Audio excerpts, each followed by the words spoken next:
सभी को नमस्कार, सत श्री अकाल, आदाब। Welcome to PHVN classes. मैं हूं शुभम कर्मकार और आज हम एक इंट्रोडक्टरी वीडियो बनाने जा रहे हैं ऑन UGC नेट। आपके क्लासेस बहुत जल्द ही शुरू होंगे, जो पल्लवी मैम कराएगी और सुजिष्णु सर कराएगा। तो चलिए, ये एक इंट्रोडक्टरी वीडियो है जिसमें हम UGC नेट के बारे में जानने की कोशिश करेंगे। तो पहली बात तो ये है कि कई बार ऐसे होते हैं, मेरे साथ भी हुआ है कि जब मैं पहली बार UGC नेट के बारे में सुना था तो मुझे ज़्यादा कुछ पता नहीं था। इवन मैं जब प्रिपरेशन भी शुरू करने जा रहा था तो मुझे ज़्यादा कुछ पता नहीं था इस एग्जामिनेशन के बारे में। और कई बार ऐसा भी होता है कि आपको गाइड करने के लिए भी कोई नहीं होता। तो ये वीडियो आपको बहुत हेल्प करने वाला है और वीडियो का अंत तक देखिए, आपको बहुत कुछ जानने को मिलेगा। और ये एक छोटा वीडियो बनने वाला है क्योंकि हम स्टूडेंट्स के टाइम की बहुत कदर करते हैं। तो चलिए शुरू करते हैं। तो इस वीडियो में हम जानने की कोशिश करेंगे कि UGC नेट एग्जामिनेशन क्या है, कौन UGC नेट एग्जामिनेशन के लिए बैठ सकता है या किस किस को बैठना चाहिए, और आप अगर बैठ रहे हो तो आपको क्या एक्सपेक्ट करनी चाहिए और प्रिपरेशन कैसे लेनी चाहिए एग्ज़ाम की। और जो फाइनल चीज़ हम लोग डिस्कस करेंगे कि पेपर 1 पेपर 2 क्या है और इसका प्रिपरेशन कैसे लेनी चाहिए। तो पहली बात तो ये है कि कई बार ऐसे होते हैं, मेरे साथ भी हुआ है कि जब मैं पहली बार UGC नेट के बारे में सुना था तो ये एक एग्ज़ाम है जो आपकी एलिजिबिलिटी नापने के लिए लिया जाता है। किस चीज़ की एलिजिबिलिटी? असिस्टेंट प्रोफेसर बनने की। आप असिस्टेंट प्रोफेसर बनने के लायक हो या नहीं, इस चीज़ को नापने के लिए ये एग्जामिनेशन लिया जाता है।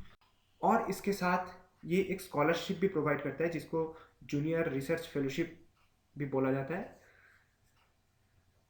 उन लोगों को जो करना चाहेगा, मतलब जो रिसर्च करना चाहेगा, उन लोगों को ये स्कॉलरशिप बहुत हेल्प करेगा। तो किस किस को अपियर होना चाहिए UGC नेट एग्ज़ाम के लिए? तो पहले तो कोई भी अगर असिस्टेंट प्रोफेसर बनना चाहेगा तो उसे श्योरली इस एग्ज़ाम में बैठना चाहिए, क्वालिफाई होना चाहिए। और दूसरी बात है कि अगर आप लोग आगे जाके रिसर्च करना चाहते हो किसी भी फील्ड में तो आपको भी नेट एग्जामिनेशन के लिए बैठ जानी चाहिए।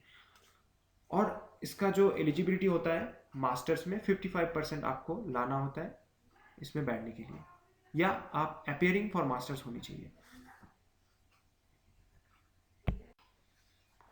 तो इस एग्ज़ाम में बैठने से पहले आपको क्या मतलब इस एग्ज़ाम में बैठने के वक्त आपको क्या एक्सपेक्ट करना चाहिए और प्रिपरेशन कैसे लेनी चाहिए एग्ज़ाम की। तो ये एक एग्ज़ाम इसलिए कि ये एग्ज़ाम आपकी एलिजिबिलिटी नापने के लिए होता है असिस्टेंट प्रोफेसर बनने की। तो बहुत ही नॉर्मल बात है, आपको इस अपने सब्जेक्ट में बहुत ही इन डेप्थ नॉलेज रखना ज़रूरी है। तो और दूसरी बात यह है कि अगर आप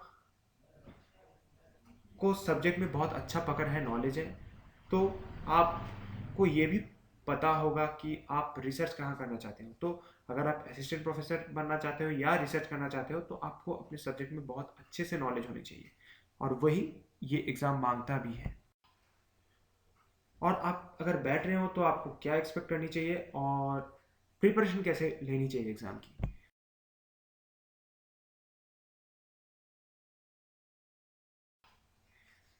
तो ये दोनों पेपर्स क्या हैं, पेपर 1 और पेपर 2।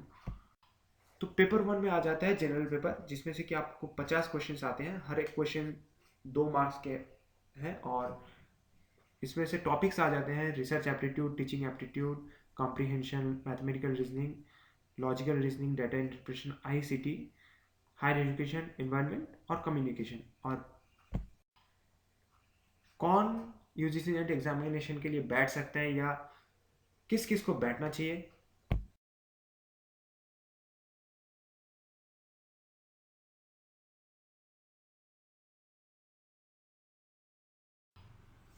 तो कुछ चीज़ें जानना बहुत ज़रूरी है। तो पहली चीज़ है कि अगर आपको पेपर 1 में बहुत अच्छा नॉलेज है और पेपर 2 में ठीक ठाक है, तो कोई फ़ायदा नहीं, कोई फ़ायदा नहीं होने वाला एग्ज़ाम में। तो कोई भी अगर असिस्टेंट प्रोफेसर बनना चाहेगा तो उसे श्योरली इस एग्ज़ाम में बैठना चाहिए, क्वालिफाई होना चाहिए।